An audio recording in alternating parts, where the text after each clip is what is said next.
Campeão, atleta, escritor, queda e redenção.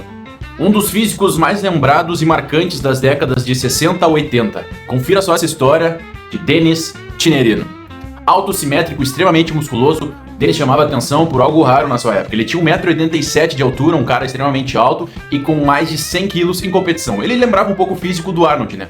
Nascido em 45 no Brooklyn, em Nova York, cresceu num ambiente um pouco delicado, marcado por muita pobreza, violência, mas ainda jovem ele encontrou no esporte, no fisiculturismo, uma forma para ele ter mais disciplina, orientação e seguir um novo rumo aí, uma mudança de vida, né? Ele treinava com muito pouco recurso, mas sempre com uma mentalidade de vitória, de conquista, de superação, né? E assim foi.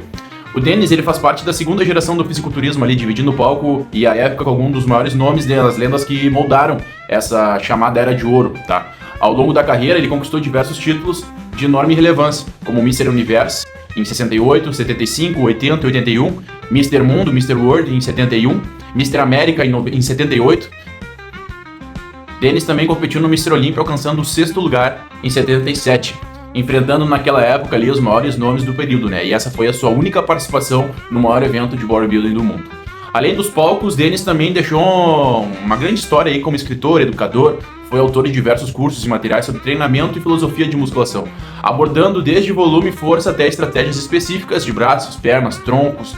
Ele era um atleta considerado, segundo ele, muito natural, né? Tem pela internet, caso vocês queiram conhecer ali, muitos case books, né, do Denis Tinerino e os seus cursos, livros, com vários conteúdos bacanas aí, tudo em inglês, mas tem bastante material bacana, tá? Ao pesquisar ali, quando a gente estava fazendo essas pesquisas para esse conteúdo, a gente encontrou com frequência o termo natural nos títulos dos cursos, porque no contexto do Tinerino, isso tinha um peso histórico muito forte, né? Ele foi um dos grandes defensores do fisiculturismo livre de drogas e ergogênicos. Embora ele tenha admitido o uso de substâncias durante um período específico ali, durante cerca de 5 anos da sua carreira, né, profissional, ele sempre destacou nos seus principais e nos primeiros títulos mundiais foram conquistados de forma totalmente limpa, sem hormônios.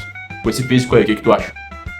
Pra ele era tipo uma filosofia natural, representava a força, né, o treino clássico, posando sempre com consciência, com técnica, pensando na progressão de cargas, no respeito de cada limite biológico, assim, né, de cada corpo, enfim, de cada biomecânica, então ele tinha isso muito legal. Ele também foi vencedor do primeiro natural Mr. América da história, né, então isso aí aumentou também essa questão dele sobre o natural. Após toda essa carreira dele no esporte, o Denis tomou um rumo diferente, perigoso, foi pra área criminal da sua vida, né. Ele se envolveu em diversas atividades ilegais na Califórnia e foi preso. Na época, ele foi condenado por comandar um dos maiores serviços de acompanhantes do Estado. A prática, que é considerada até hoje crime grave, nos anos 70 ela tinha uma legislação ainda mais rígida e a repressão era muito mais severa do que qualquer tema atual sobre isso, né? Hoje a gente vê tudo meio que na internet aí de forma pulverizada. Após cumprir então a sua pena, ele saiu determinado a reconstruir a sua história e quando ele se converteu ainda dentro da prisão ao cristianismo, se tornou evangélico. Em 79 ele fundou o Denis Tinerino Ministérios e passou a dedicar sua vida a Jesus, à fé, a ajudar as pessoas a saírem de problemas, situações ruins, né? Então a partir daí ele viajou todo mundo, diversos países como Estados Unidos, Itália, Grécia, Inglaterra, Japão, Áustria, Austrália, levando essas mensagens de disciplina, de perseverança, de vida, de superação, muitas vezes falando com atletas, jovens, pessoas em situações de risco, que utilizavam inclusive questão de hormônios e tudo mais, assim, para não ficar nisso, né?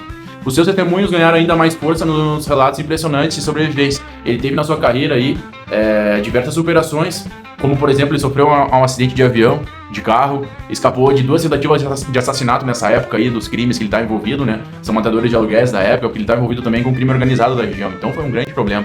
Já nos anos 90 ele superou um diagnóstico de câncer terminal quando o médico deram para ele 2 semanas de vida e ainda assim ele com fé, com perseverança, ele viveu mais de 20 anos. Denis Tinerino faleceu em 2010, aos 64 anos, vítima de câncer. Quanta história, né? Muitos de nós aqui talvez nem sabíamos, a gente aprendeu muito, porque nós não sabíamos sobre todas essas histórias do Denis. Tu já conhecia sobre isso? Tem mais algum relato, alguma contribuição pra trazer, algum detalhe? Coloca pra gente aí nos comentários, é sempre um prazer. Afinal de contas, aqui a nossa comunidade é colaborativa, você sabe, né? Deixa já nos comentários, segue a gente pra acompanhar mais histórias como essas. Até a próxima, valeu! E gigante, aproveita aí nossas camisetas, old school, e ajude a manter o nosso trabalho cada dia melhor, cada dia maior. Valeu, galera, tamo junto. Segue aí a página e vem com a gente fazer muita disciplina e dedicação. Seja D&D.